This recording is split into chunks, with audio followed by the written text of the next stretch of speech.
Hello everyone, my name is Amanda and welcome back to another video of the Planty Mandy.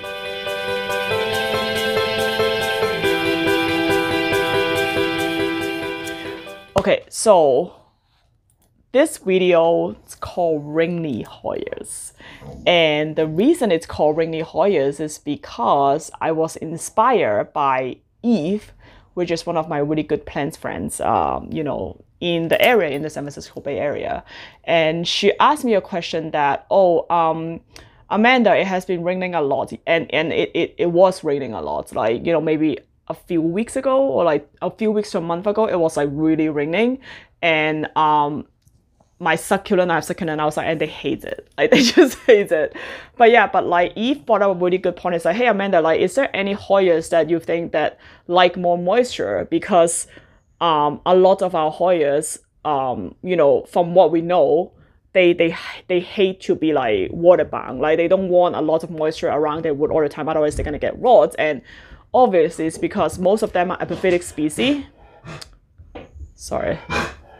The guard dog is awake.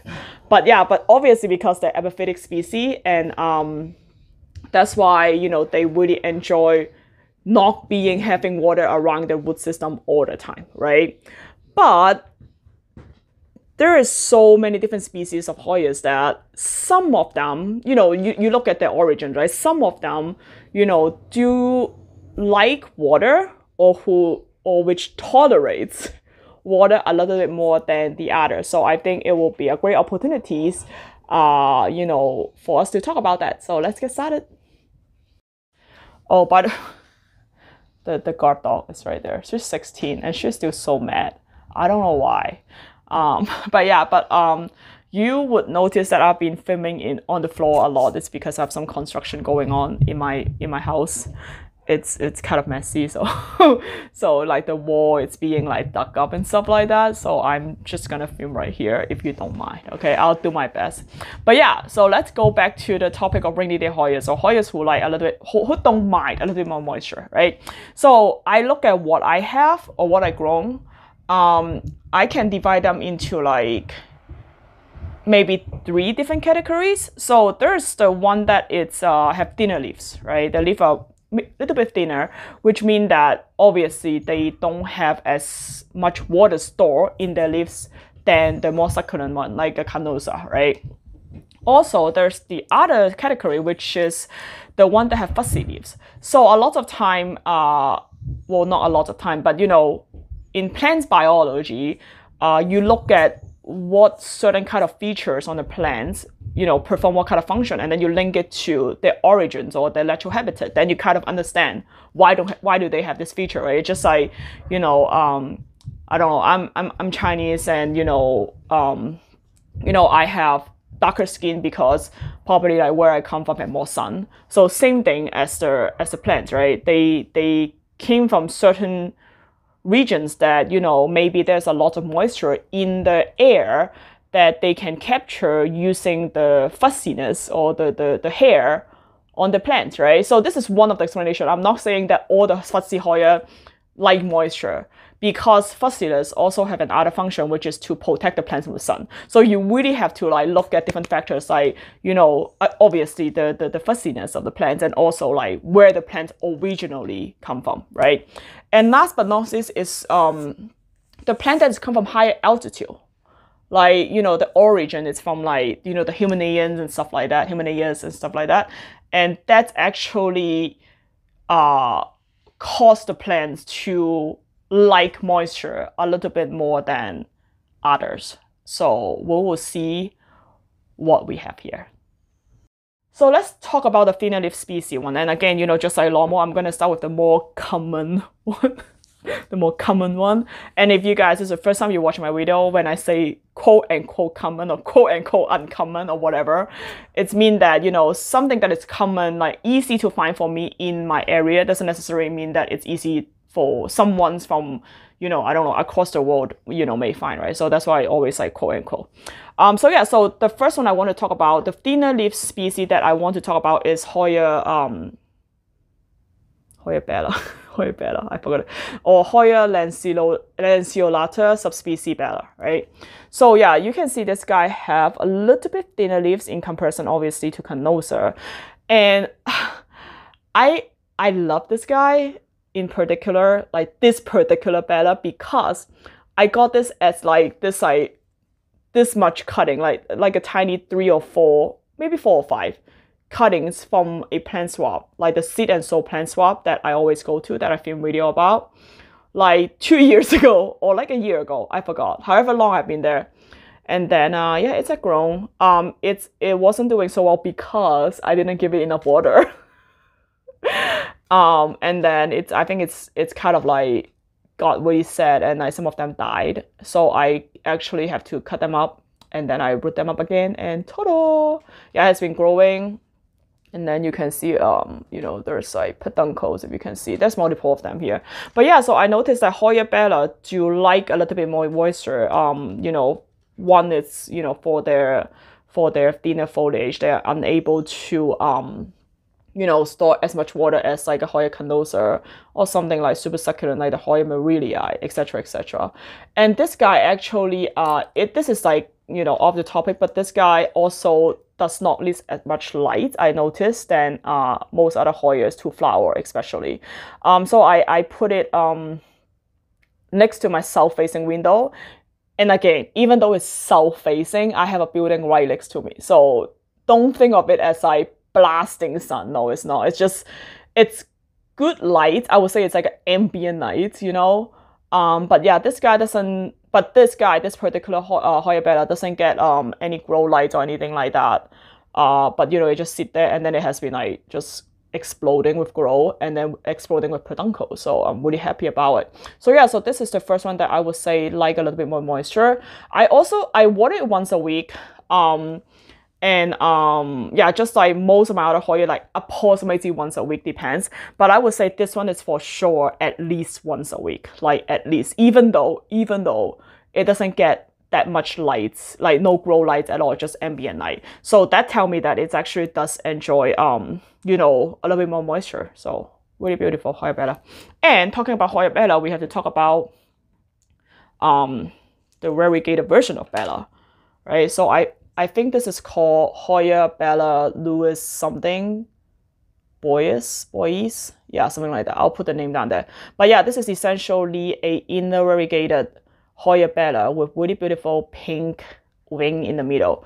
So you can see I cut it. I just cut it. I cut maybe like this much of it because it's grown so fast. I got this from Can, my friend. This is one of my Can collection. I got this from Can, and he rooted in, I forgot what he rooted in, but you know, it was like a freshly wood cutting. So I just like obviously transitioned that into lacquer right away. But yeah, so this guy, it has grown so fast, and obviously it's a lacquer, so I put in a west fur, meaning that, you know, it will take up water whenever you know, the clay balls dry out, the lacquer dry out. But yeah, I actually have to cut it because it's stuck to flop over because it's getting too long. And also my other goal is like, if I cut it, I want to try to like, you know, get a fuller plant. So yeah, so same thing as a bella. It's just a variegated version of bella. This guy also like a little bit more water because of the thinner leaves. Yeah, but it's grown so well. It's grown so well. All right. So the other thinner leaf species I want to show you is this guy. And this is also a really common guy, and it's flowering like crazy. This is this is my Hoya Multiflora, one of my first Hoya. And as you can see, it also have like a little bit thinner leaves. It's obviously bigger than the bella, but you know, the leaves are thinner than most of the succulent species of Hoya.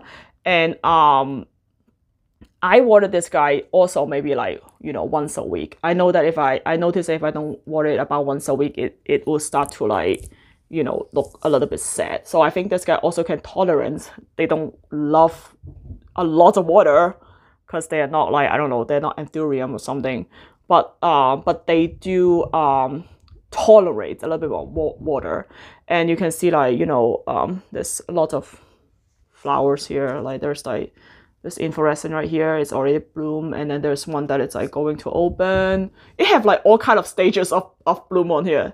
There's one right here, you can see like the buds forming, And then I think there's a new peduncle, like, you know, just started right here.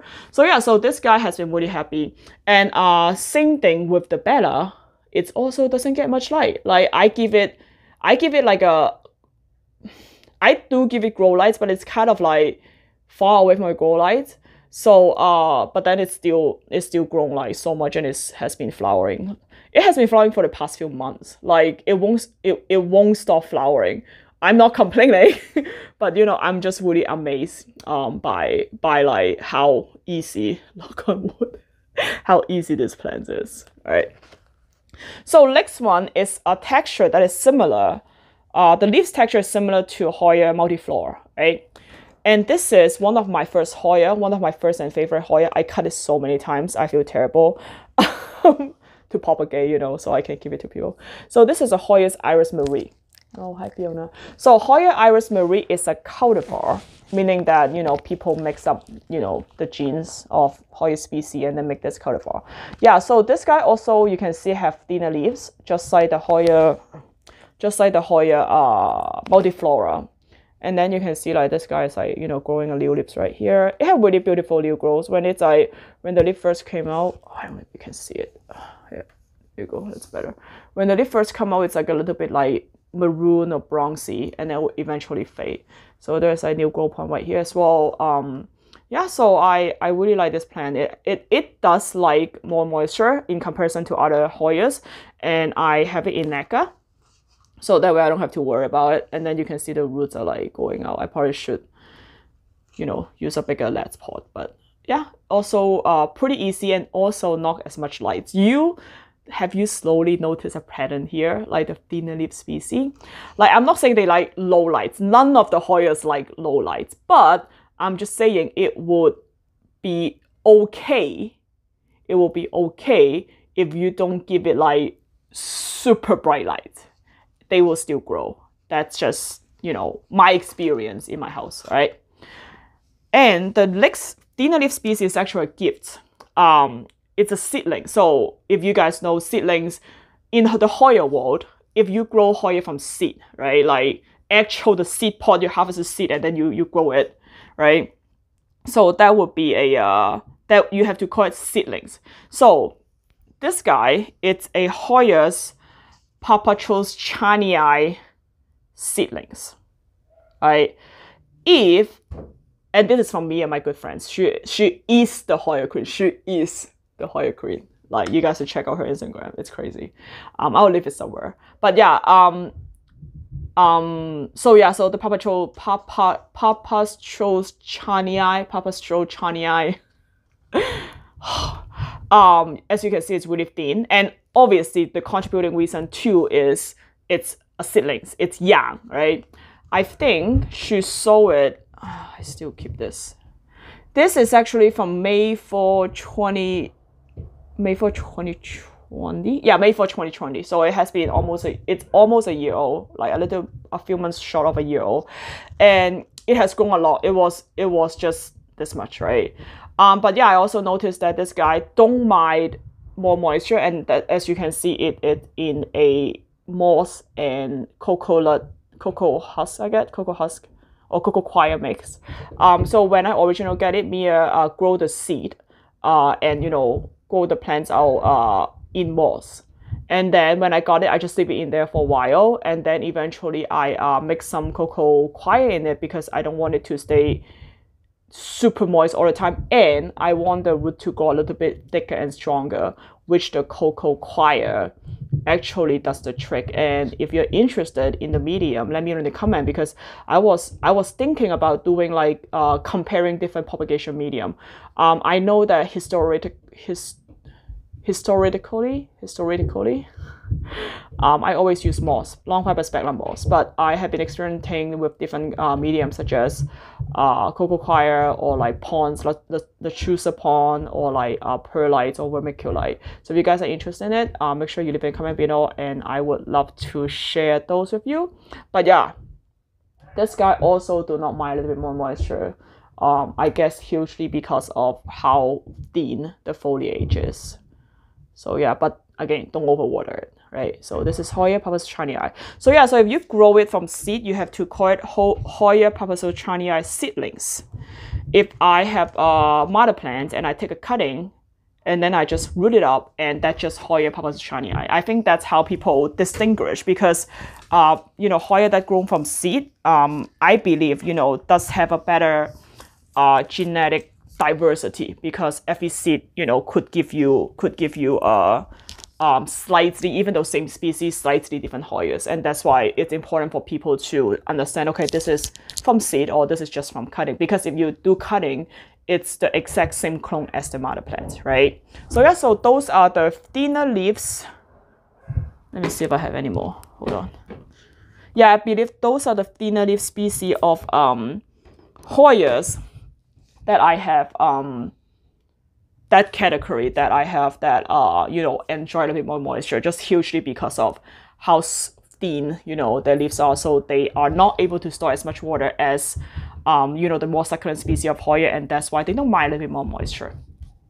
All right, so the next category of Hoyas that don't mind a little bit more moisture is the one with a little bit of fuzzy leaves. And as I mentioned, you know, fuzzy leaves can serve many functions, right? So, for example, like I said, you know, it could be protecting the plants from, like, you know, a lot of sun. You'll see that a lot on cactus or succulent, right? For example, the old man cactus with like all this like flat white stuff on it. It's just basically protecting the plants from the sun, because, you know, where it's come from, it's just hot sun all the time, right? But for Hoyas, because they're mainly from, like, you know, subtropical or tropical area, like, and they are in gap species, meaning that they grow on trees and bark and stuff like that, right? They don't grow on desert, right? So sometimes when they have fuzzy leaves, it could mean that, you know, it's actually helped them to grab the moisture in the air, right? So the first candidate of what I have that is in this category is, for some reason, everyone is looking for this plant. This is my Hoya's, you see it's dripping water. This is a Hoya Serpent. So this is one of my, I have about like 4 or 5 of this because I propagate them. And I propagate them in this box in moss. So there's like, you know, a couple of different boxes, but this is one of them. And yeah, as you can see, you know, Hoya Serpents, it has really small leaves, and then it's fuzzy, and it is growing in moss, and it is happy. And this tell me that, okay, this guy probably don't mind a little bit more moisture. And also because it's in moss, you can see that, you know, in moss, and then you can see that, like, you have all this like root actually wrapped around the moss, and then it's, the new growth is coming out right here. And yeah, and yeah, it has been happy. You know, some people would tell me that, oh, you know, if you keep Hoyas in moss, you know, the roots would eventually rot. So I think it's come down to how do you control your watering? Like, do you keep the moss too wet all the time, or you know, have a good balance of like how wet it should be for how long? And again, you know, because I use moss a lot in both propagation and actually growing plants now too, I just really like it. I don't know why, but my Hoya just really, a lot of my Hoya just really don't mind it, or they like it, and they produce new growth for me. So I keep them in moss. So yeah, so yeah, I would definitely say that Hoya Serpents is the one that don't mind a little bit more moisture, and it has been growing wonderfully, like wonderfully in moss. So I would say, like, this is the original plants. Like this, it's about the size of the original plants I got from Hoya maybe 2 years ago, 1.5 years or 2 years ago, I forgot. But from that, I cut, and then I propagate, and then it grow about like 4 to 5 of the Hoya Serpents that is about the same size. Don't ask me why don't I put them together, because I don't like to move them if they're happy. So my goal is to get a large, like a fish tank, like a terrarium, so I can put moss wall, and then I can put all my serpents on there, because they're really happy in moss. But yeah, for now I have a few of this just because how happy I don't want to bug them. Yay. All right. I love my serpents. Yeah, and they are just so popular right now. And if you guys are looking for one, I'm sorry to say it's really hard to find. I check out a lot of Thailand seller or Indonesia seller or just Southeast Asia seller. They just all sold out. So because of the demand. Okay, so the other cute little fussy species is, I love this guy, and this is my Hoya Chinghong Ansis. So I got this from my secret planter, like a secret center for plants, the past Christmas from Eve. And this guy has been like just so happy in moss. So you can see when I first got it, she really nicely, she put it in like this, I think it's a bark mixture, I would say. But then I checked the root, like it was already rooted, really healthy, really healthy roots. It's already rooted. But the root is only about like half an inch long. So I was like, you know what, I'm gonna put in moss, and then I want the wood to grow out more, right? And ta-da! Now this guy has been really happy in moss. And you can see how much the roots grow. And then it's also, I don't think you can see it right now because it's just so like tiny. But then you can also see like, there's this like new growth right here, growing a new shoot. And then, oh yeah, there's a peduncle right here. Yeah, there's like 7 peduncles or something. I mean, it hasn't flowered, but I love this guy. And as you can see, it's also like a little bit of fuzz. So I believe that, it's uses to grab like, or absorb extra moisture in the air. That's why I feel like don't mind a little bit more water, which is true because it has been happy in here in moss. And then you see how green the roots are. I love it. Whew, so lively. All right, the last candidate of fussy, I have to get it from here, is I have to grab it like this. Okay, it's this guy. Yeah, there you go. This is my Hoya Wee Bella or Vaccinio IDs, I think. Like, they have different names. But yeah, Hoya Wee Bella or Hoya Vaccinio IDs is a trade from Eva. I'll leave her Instagram. She have a lot of cute little Hoyas as well. But yeah, so this is from her. And when I first got it, it was, I forgot, it was lightly rooted, I think. So same thing, I just put it in moss. And then it was well rooted. And then, stupid me, go like, take it out. I was like, oh, it's rooted. I ripped the whole root system off. So I have to put it back. And then, but it's rooted up again, as you can see. You may ask, why is it on your hand? Why is it not in a pot? I'll tell you why. So, because it is in my hand instead of in an individual pot, because this is basically how I grow plants. I have a lot of species here. I have some seedlings. I have some Hoya seedlings, like hardleaf seedlings. I have some Monstera Superticana. I have some pothos. I have some, imbrancata that I'm propagating. I have some like, I don't know, Colina, Hoya Colina. You can't really see it. But Hoya Colina, like the one that turned red. Yeah, I have a lot of stuff here. Some Hoya Chani Eye. So yeah, this is how I grow plants. Yeah, I have a Hoya Acicularis. So some of this are, I would say most of these are still like propagating, although they are already rooted, but I like the root to be more established. That's why I keep them in like a propagation tray like this. And then I just, here, I just put this in. Boop.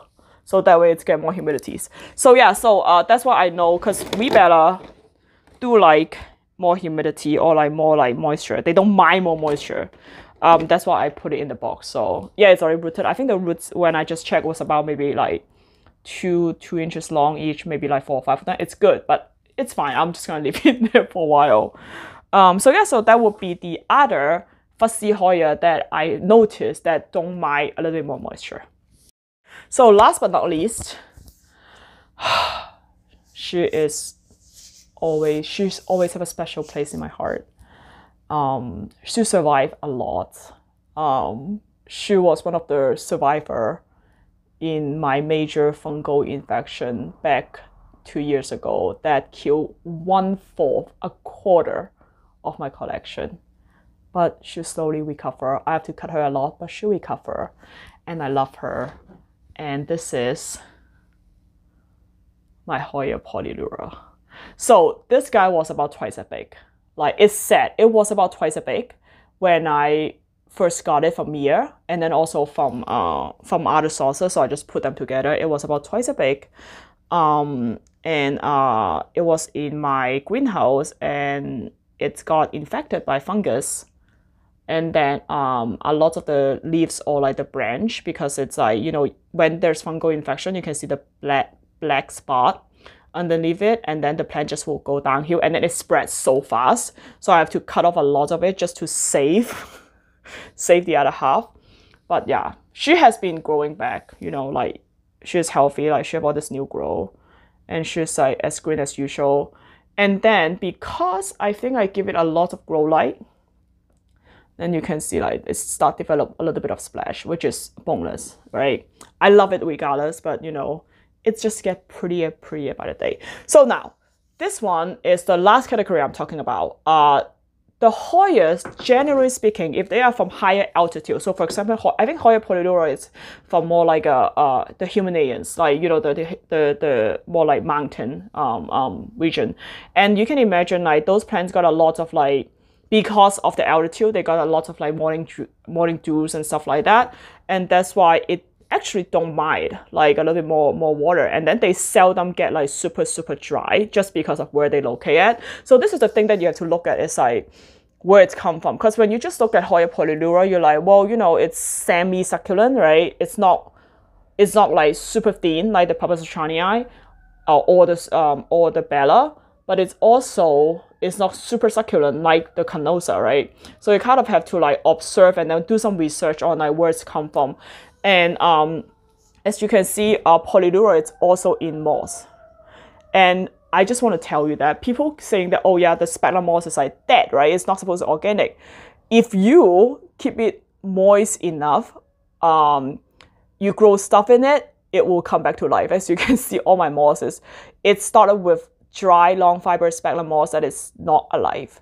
But then if you keep it water, and you keep it in like a pot like this for a while, it's come back to life. It's like zombie.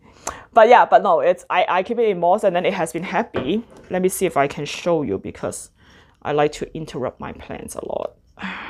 Oh yeah, oh yes, baby. Ta-da! Yeah, so this is how happy it is in moss, like all with more moisture. It's crazy, right? Look at this, look at this, look at this. I'm not complaining, I'm really happy. It's like, isn't it like make you so happy when your plant is happy? It's just like, oh, it's so happy. Yeah, so this is Hoya Polylura. That's also like more moisture. Okay, so that's all the plants I have to show you in my collection that I can find. Sometimes I can't find my plants. I know I have certain plants. Like, for example, right, I was just talking to Mia, or like, you know, my friends on Facebook the other day, that I lost my David Kamengii. I'm like, I haven't seen it for like a few weeks, and I know that it's here. I know that I didn't sell it. I know I didn't kill it. Maybe I did, that I forgot. But yeah, I do lose plants all the time. So anyway, these are the one that I can find, that I can think of, that in my experience, that like more moisture, or don't mind more moisture. I don't like to say like. I would say that they can tolerate a little bit more moisture. And, you know, based on, you know, their morphology, or like, you know, the thickness of their foliage, or like the origin, I divide them into 3 categories, right? That would explain why they don't mind a little bit more moisture. So the first category, let's recap, is the one that with thinner leaves, right? So for example, Hoya Bella, Hoya lanceolata subspecies Bella, Hoya Bella variegata. This is the Lewis boys, whatever. Yeah, and then we have the Hoya's Iris Marie, which is a cultivar. And then we have the Hoya's Hoya Chani Eye. This guy, by the way, have really beautiful white flower. That remind me of those of the Locky Eye. So if I can find a picture, I'll post it.